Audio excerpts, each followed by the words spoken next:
All right, how much protein do we actually need to gain muscle? Hey everybody, it's Jason Blaha here, and I thought I would chat with you guys and gals a little bit about this today. Now, I want to be very clear, the context of this video has nothing to do with metabolic health, nothing to do with fat loss. It's not going to be about those things, connective tissue, anything else. We are talking purely about muscle growth and what the large body of evidence shows, meta-analysis, stuff looking at bodybuilders, everyone else. I personally use and often advocate much higher amounts of protein than this, okay? But we do need to be clear, there is zero evidence at this point, real evidence, and all the evidence suggests that the protein intakes are much lower than a lot of people in the industry talk about when it comes to gaining muscle. But I also want to be clear, I personally eat about double that amount. So let me just, again, for the sake of clarity, I right now eat about 300 grams. Okay. Now, that being said, when we look at all the evidence that's out there, the evidence is pretty clear that we don't see improvements in muscle growth itself, muscle gains, any of that stuff when we go over about 1.5 to 1.6 grams per kilogram of body weight.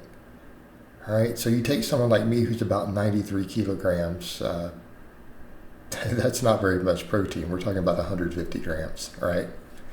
Right? Do the math on it. Even 1.6. Now, when people say, well, I need an insurance policy there. Well, that is the insurance policy, meaning within the studies have looked at it, a lot of times the number is lower.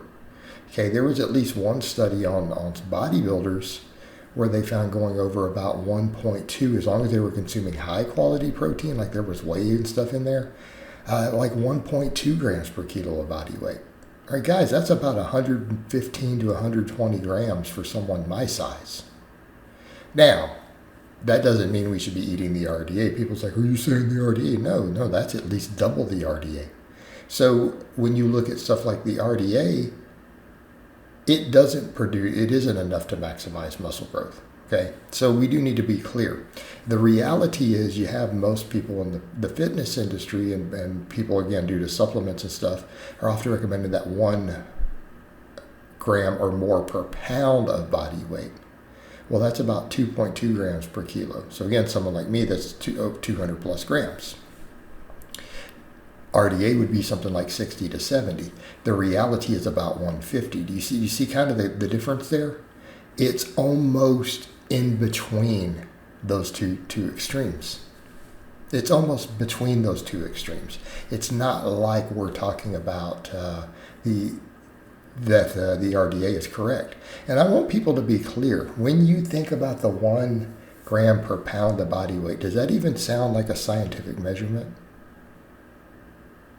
Someone literally took the U.S. system with pounds and then went over to metric in terms of grams and just decided it's a 1-to-1. Yep, that sounds about right. I want people to think about that. That was just made up. That was made up, and it's based on the fact that we know that muscles are made out of protein.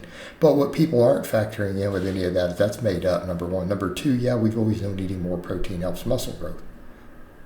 But it was figuring out how much, and this is why there have been dozens and dozens of studies, including on Olympic lifters, power lifters, bodybuilders, strength athletes, university football players and rugby players, and all these things, right?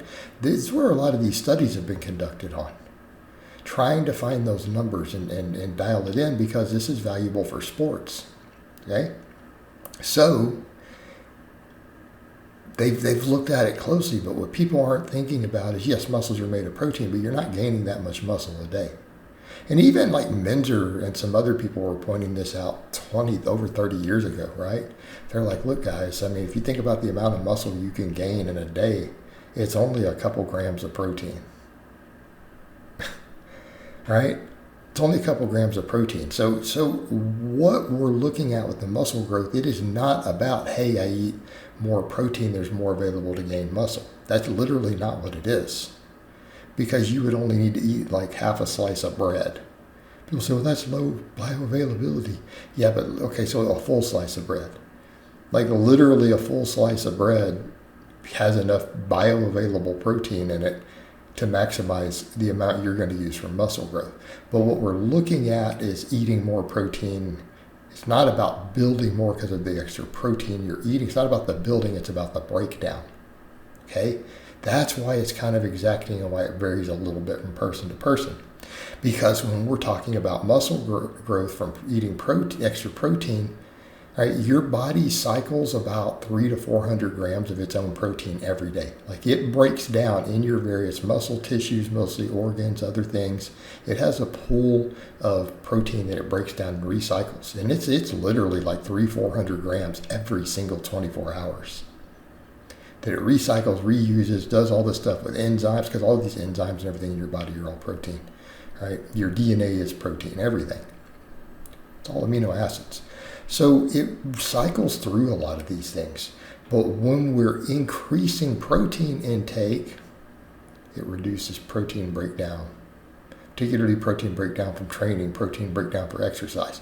Okay? All right, we're going somewhere with this. Breaking down muscle protein actually is not helpful to muscle growth. This has been looked at closely too. That's an outdated hypothesis. It was a theory. It's been looked at like, it doesn't seem to actually be helpful. It's not good. So by consuming more protein, we give our body more net available protein to utilize when it needs to break proteins down and do things. It tends to cut less into your muscle tissue. It tends to break it down less. Okay, therefore, do you see where we're going? The net effect is a more accumulation of muscle protein. Okay, and it's not huge differences. So when we talk about going, if you look at those numbers and say, what if I ate 80 or 90 grams and then went up to the 150? It would be a fairly small difference. But small differences add up. You know, it might only be 20% more muscle growth. But 20% more muscle growth plotted over 6 months or a year or 5 years is a hell of a lot. So yes, it does matter. It absolutely matters if we're trying to optimize it. But we also need to be clear that that number is lower than people think. Now, we can get into a lot of other stuff with protein overfeeding and fat loss. Now, those areas, this is where mega loading protein, like you're just trying to get really ripped, jacking your protein way up can help. There's evidence of that. But as far as getting bigger, no. And if you're in a calorie surplus, no, the food itself is even more protein sparing. You actually probably need even less, right? You probably need even less. Again, we come over to sparing protein from hard activity and exercise is why we need those higher amounts. All right, guys, but that's really all I have to say on that today. I hope it's been informative, and I'll talk to you guys and gals next time.